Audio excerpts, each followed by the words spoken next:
Welcome, trustees, deans, faculty, alumni, graduates, families, my fellow honorands, Justice Department spies, and that Uber Eats driver delivering mimosas.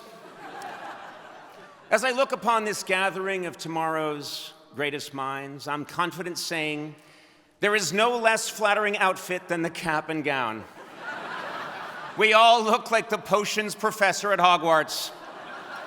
Up here on stage, it feels like an AA meeting for druids.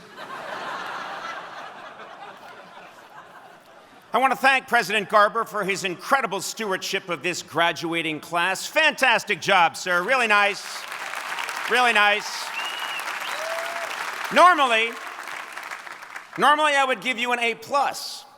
But in keeping with upcoming Harvard policy, I'm adjusting your grade to a C-.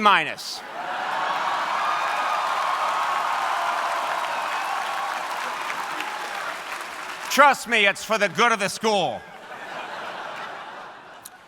I will keep my remarks brief because MIT's graduation is also today, and I want to give you a 15-minute head start on your job hunt.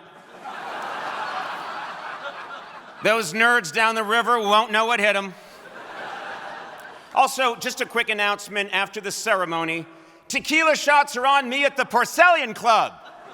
Yeah. You're all invited. Just force your way inside and tell them Conan sent you. They're an understanding bunch.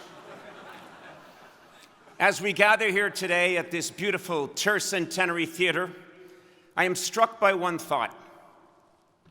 Only someone from Harvard would call this patch of grass a Tercentenary Theater. Just look at this yard, Percival. 'Tis a veritable Tercentenary Theater. Harvard, why use a $5 word when a $50 word will do? It's really nice to be back at the very last place I used the word querulous in a sentence. Standing right over there by Widener, I asked someone, what does querulous mean? Fortunately, they knew the answer because it was a Yale student. Man, they're good. Oh, please, let us not denigrate our fellow Ivies. Let's admit that all 7 are worthy institutions. Except for Princeton, those people are absolute tools.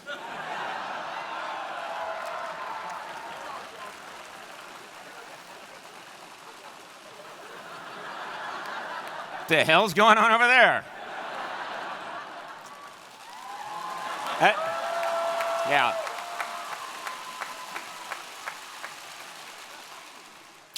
As I stand here, I'm flooded with so many rich memories of this campus, and especially of my dear beloved Mather House. Yeah.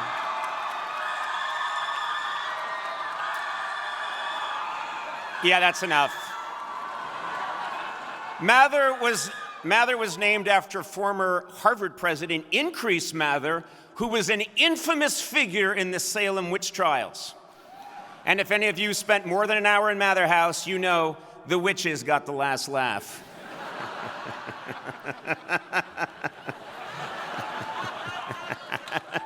It's such an ugly building. Okay.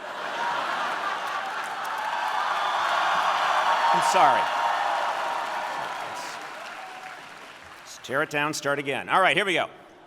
Of course, we all make jokes about our school, but Harvard is still our nation's oldest and most renowned seat of higher learning. And today, you are the 375th graduating class. Yes. Did you know that the first graduating class in 1642 had only 9 students? Yeah. And somehow even they were all legacies. That's hard to do. No university in our nation has produced more Nobel laureates or white-collar criminals. So whether you choose good or evil, know that you are among the very best.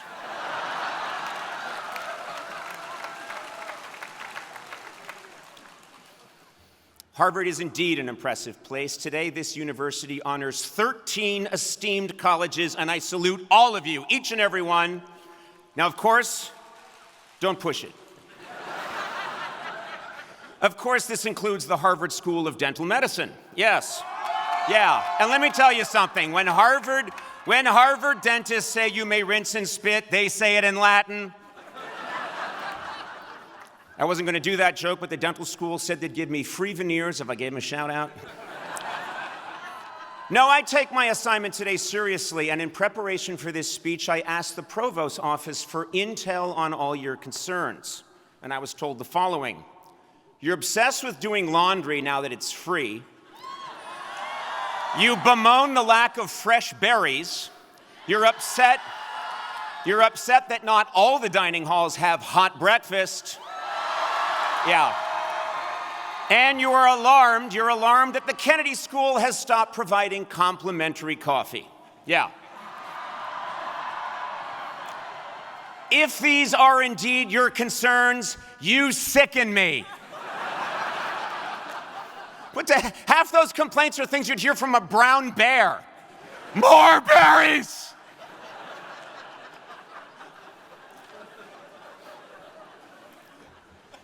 Before I continue, there is one thing I must acknowledge. For your entire academic lives, you have been lectured to by lots and lots of old white men. And now, when you are minutes from getting out the door, Harvard is saying, not so fast. We found one more. He graduated 41 years ago, and he's not just white, but shockingly white. In direct sunlight, you can see his bones.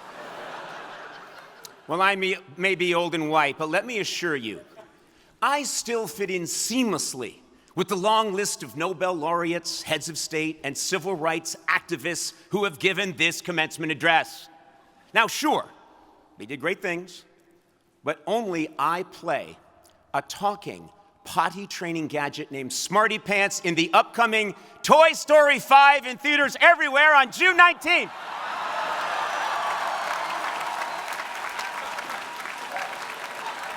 Did Winston Churchill do that? He did not. Former German Chancellor Angela Merkel? Well, she did audition, but testing showed she frightened children. Yes, I graduated 40 years ago, but I promise you, your lives here were no different than mine was in 1981. Like you, I too had to put an extra long cord on my dorm phone so I could cook my lean cuisine while talking to my friends about Mr. T. Like you, I know the pain of losing my place on the Ms. Pac-Man leaderboard because I was too busy buying an erase cartridge for my Smith Corona typewriter. Yes, we are all bound by these ancient common truths. Now, of course, I understand the unprecedented difficulties you face today, including AI. Yeah, I know. Luckily, AI is not a problem at Harvard. Here, professors have been able to quickly flag students' use of AI thanks to the sophisticated AI software they use to grade papers. It all works out. Yeah, and don't worry. Despite your fears, trust me when I say AI cannot replace you. Yes. It'll be too busy replacing those creeps from Princeton. Anyway, of course, perhaps the biggest issue facing this institution is that the federal government of the United States is suing our university. Yeah. Many people think I've come today to defend Harvard. Well, sorry, those people are wrong. Not only am I not against these lawsuits, I'm here to announce that I'm joining them. I, too, am suing Harvard. I'm suing Harvard for the cast iron bunk bed that greeted me upon my arrival at Hallworthy 16 my freshman year. A bed that has since been confiscated by The Hague as an instrument of divine cruelty. I'm suing Harvard for allowing me to sign up for a 9 a.m. class at the Science Center and a 10 a.m. class down at Soldiers Field. For God's sakes, I was a child! I'm suing Harvard for my less than spectacular undergraduate sex life. For me having a three-way meant adding a second mirror to my dorm.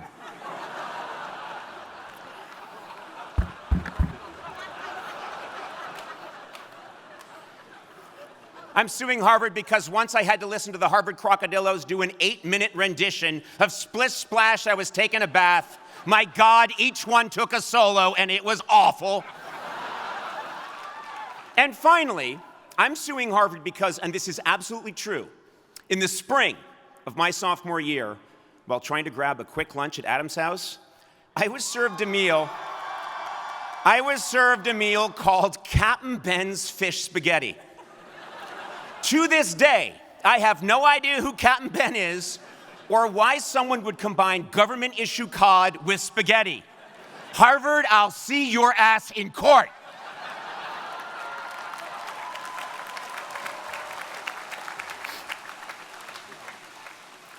Yes, I'm confident that my claims will have more merit than those filed by the President of the United States. Yes.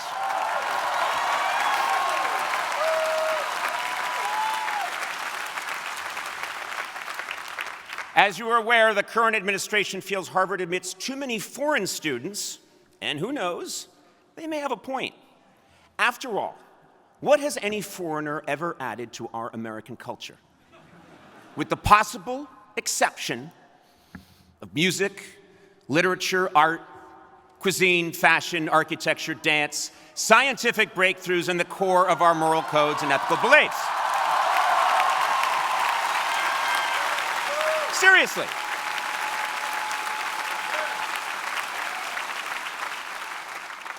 If foreigners hadn't gummed up the works, right now we'd all be listening to delightful Calvinist reggae, eating savory Church of England ziti, and dancing the forbidden and sexually charged Lutheran lambada. But let me assure you, I did not come here simply to toss off some jokes about my alma mater. I mean, that was the main reason. But I really do love this school. It changed my life. The day I told my bedridden grandmother, a woman who had never had the opportunity to go to college, that I had been accepted to Harvard, and seeing her weep is one of the happiest days of my life. Of course, it turned out I was sitting on her leg. But I knew in addition to the pain, she felt real joy. And I felt joy as well, especially when I sat here at my commencement in 1985. I really understand how much hard work it took for all of you to get to this point. And you should feel enormous pride just as I did. On my commencement day, I was content if my Harvard degree was the first thing people knew about me. But what I have found after all these years is that I am fine with Harvard being the last thing anyone knows about me. This is not a diss on this institution in any way. I just believe that status, even when it's hard-won, can be double-edged. When I started my career hosting a late-night talk show, there was no internet. The only thing the media knew about Conan O'Brien was that he went to Harvard. That association may have been fine if I were a burgeoning philosopher or physicist, but for a comedian, that was a death knell. People thought the name of my show would be Late Night with He Thinks He's Better Than You, which I would have gone with, but it didn't fit on the shirt. All these years later, Harvard is far, far from the very first thing people think of when they hear my name. I have made 10,000 hours of content, and none of it screams Ivy League education. That's right, I'm the man who went on Hot Ones and rubbed hot sauce on my nipples. I shopped for weed with Kevin Hart and Ice Cube. I got drunk in an American Girl doll store. I've done many things no man should do, and all of this was before I became a Pixar potty training toy. Now, some of you may think, well, that's comedy, Conan. How does that apply to me? And to you I say, how dare you interrupt?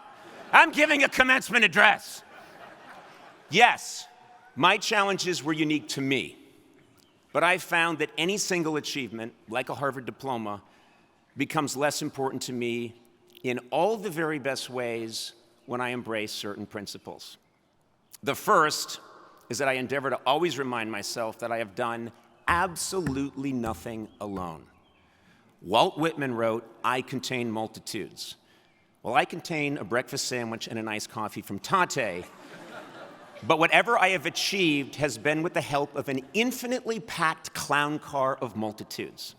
If I could invite everybody, alive or dead, who has contributed to my being your commencement speaker today, all of Cambridge and half of Alston would be crammed, shoulder to shoulder, with friends, family, well-wishers, writers, producers, haters, fans, and a billion chance encounters.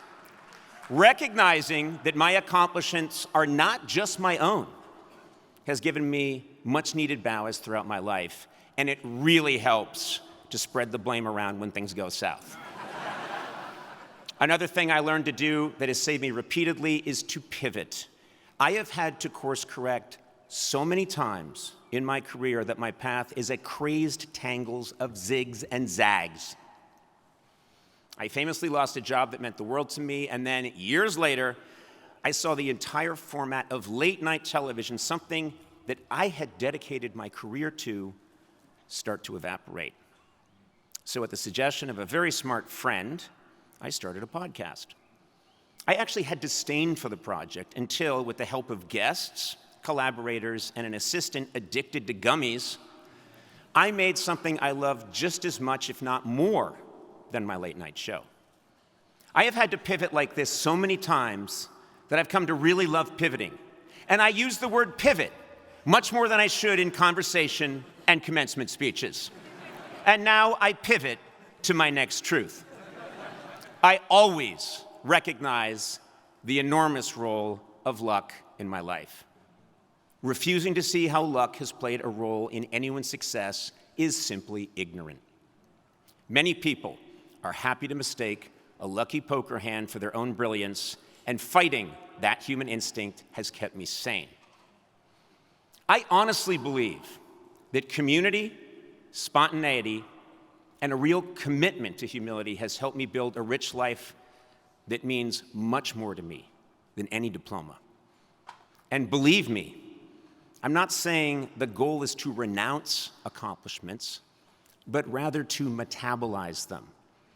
If you carry your victories lightly, other qualities, kindness, originality, courage, humor, and humanity have room to emerge.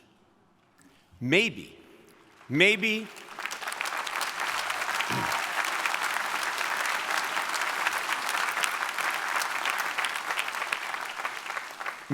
the greatest lessons I've learned along these lines have been through my 24 travel shows. I have degraded myself in Cuba, Ghana, Korea, Armenia, half of Europe, Argentina, Thailand, Mexico, and Greenland, where I visited a real estate office and tried to buy the country.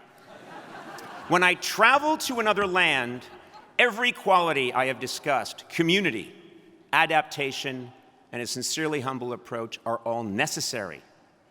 When you don't speak the language, no one truly cares where you went to college, and you have no choice but to make friends. It's on these travels that I learned a great lesson. Let yourself be bad at things. I have been a bad dancer in every country I have visited. But the people laugh because it turns out everyone everywhere is related to at least one terrible dancer. For me, humility on these trips can easily lead to humiliation, which is also a useful tool. 3 weeks ago, I visited Amsterdam, dressed up as Van Gogh, and forced my way into the Van Gogh Museum, where I started loudly demanding a cut of the merchandising because I made no money during my lifetime. Guards forcibly ejected me. I was roundly mocked by patrons for my pathetic display, but I did see a lot of smiles, and not one person said, "Now that's a Harvard grad." In Tokyo, I met with a teacher of Japanese etiquette who volunteered I wasn't her type. And when I asked her why, she just said, "Face."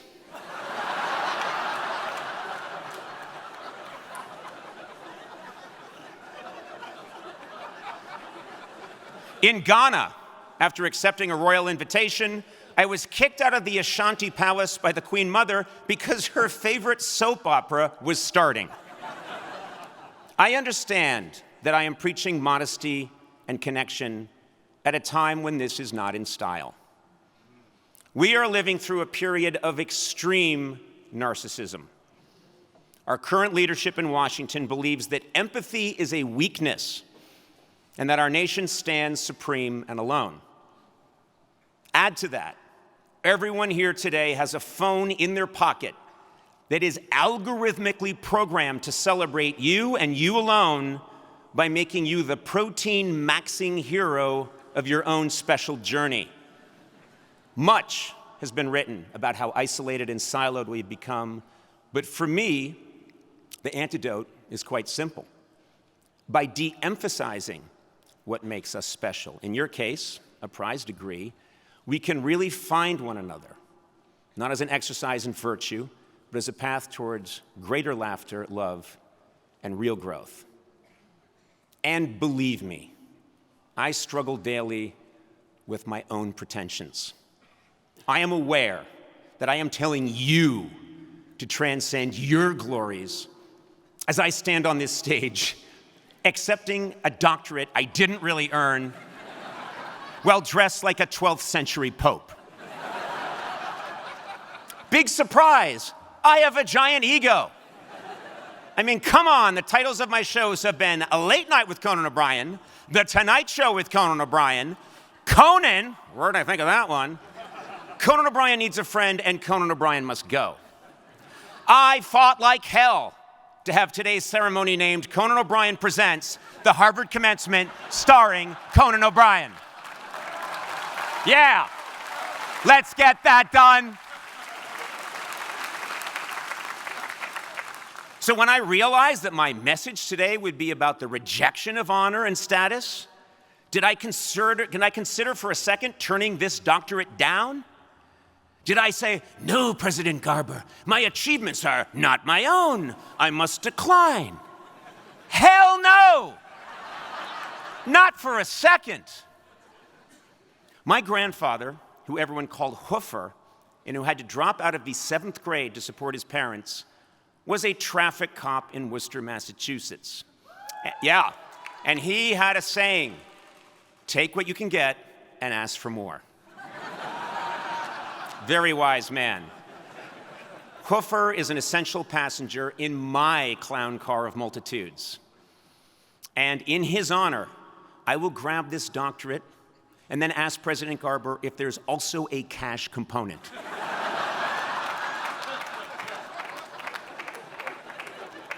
You see, I, like you, am still very much a work in progress. But the ideals I stress today have made my life infinitely richer and happier.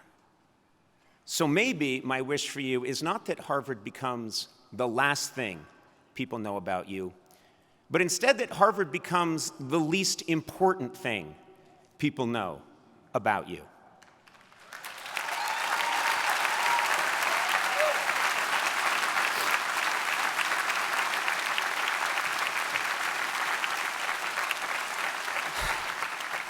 Because your real education starts now, with friends you've made and friends you've yet to meet, with stunning successes and miserable defeats, and with a humble acceptance that your greatness comes from the mess around you, not despite it.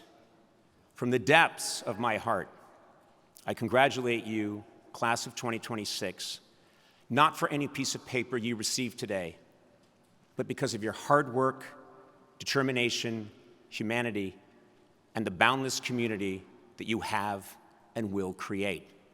Let us all resolve on this great day to go forward together and see Toy Story 5 in theaters everywhere, June 19th. Thank you.